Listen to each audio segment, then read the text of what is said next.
De ce credem în destin? Există cu adevărat destinul sau este doar o idee creată de oameni? De ce în anumite momente avem impresia că lucrurile nu puteau fi altfel?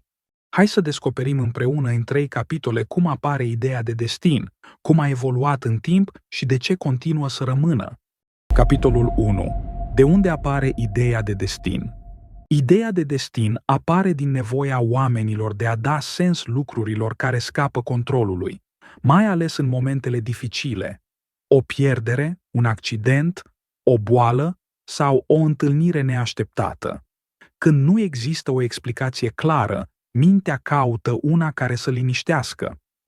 Psihologia modernă explică această nevoie prin conceptul de locus de control.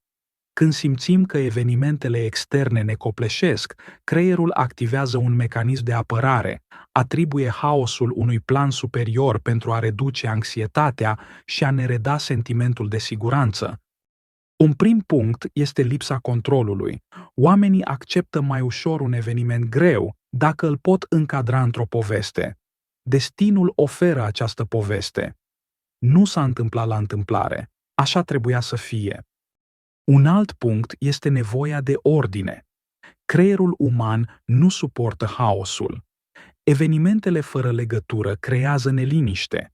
Ideea de destin le leagă între ele și le transformă într-un parcurs coerent. Experiențele personale întăresc această credință. Coincidențele sunt observate și reținute.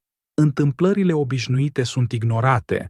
În timp, această selecție creează impresia că există un tipar invizibil care conduce lucrurile. Astfel, destinul nu apare din dovezi clare, apare din nevoia de sens, siguranță și continuitate, din dorința de a crede că viața are o direcție. Dacă am înțeles cum începe această idee, următorul pas este să vedem cum se schimbă în timp. Capitolul 2. Cum se schimbă în timp?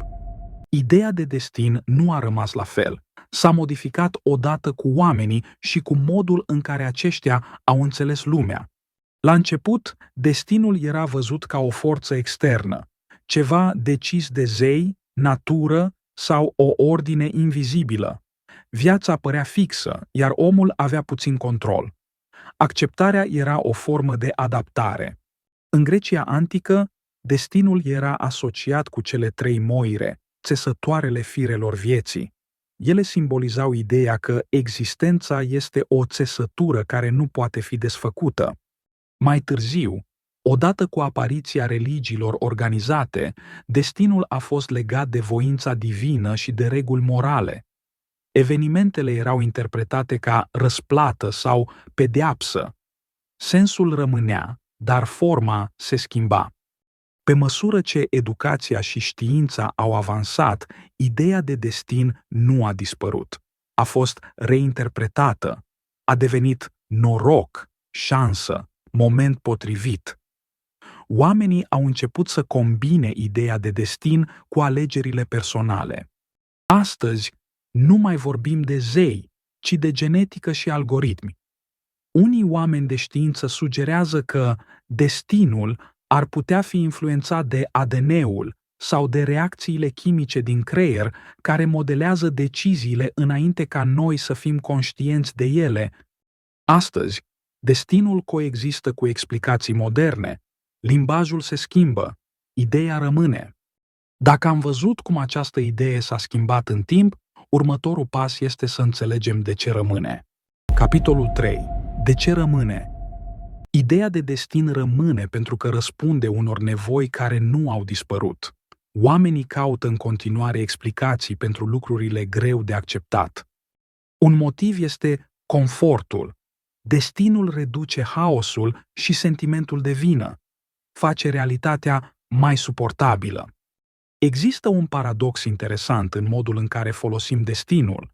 Tindem să credem în el atunci când eșuăm pentru a ne descărca de vină, dar preferăm să credem în liberul arbitru și în propriile merite atunci când reușim. De exemplu, când cineva pierde o oportunitate importantă, spune adesea, așa a fost destinul, dar când reușește, atribuie succesul muncii și alegerilor personale. Un alt motiv este identitatea. Pentru mulți, destinul oferă coerență vieții. Alegerile, eșecurile și reușitele capătă sens într-o poveste mai mare. Mai există și influența mediului. Familia, cultura și limbajul transmit constant această idee. Destinul devine familiar, iar ceea ce este familiar este rar pus sub semnul întrebării. De aceea, ideea de destin nu dispare. Nu pentru că este demonstrată, ci pentru că este utilă. Am văzut cum începe, cum se schimbă în timp și de ce rămâne. Acum putem trage concluzia finală.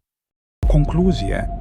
Ideea de destin apare din nevoia oamenilor de a găsi sens în evenimentele pe care nu le pot controla. Este un răspuns la incertitudine, pierdere și lipsa de explicații clare. De-a lungul timpului, această idee nu a dispărut. S-a schimbat odată cu modul în care oamenii au înțeles lumea, fiind reinterpretată de la zei și credință religioasă la explicații psihologice și biologice. Destinul rămâne prezent nu pentru că este demonstrat, ci pentru că oferă confort, ordine și coerență acolo unde realitatea pare haotică. În acest sens, destinul nu este o forță dovedită, ci o explicație pe care oamenii o folosesc pentru a face viața mai ușor de acceptat.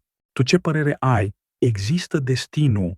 Ce poveste ați dori să descoperim data viitoare? Dați like, abonați-vă și spuneți-le și prietenilor despre Povești cu Secrete.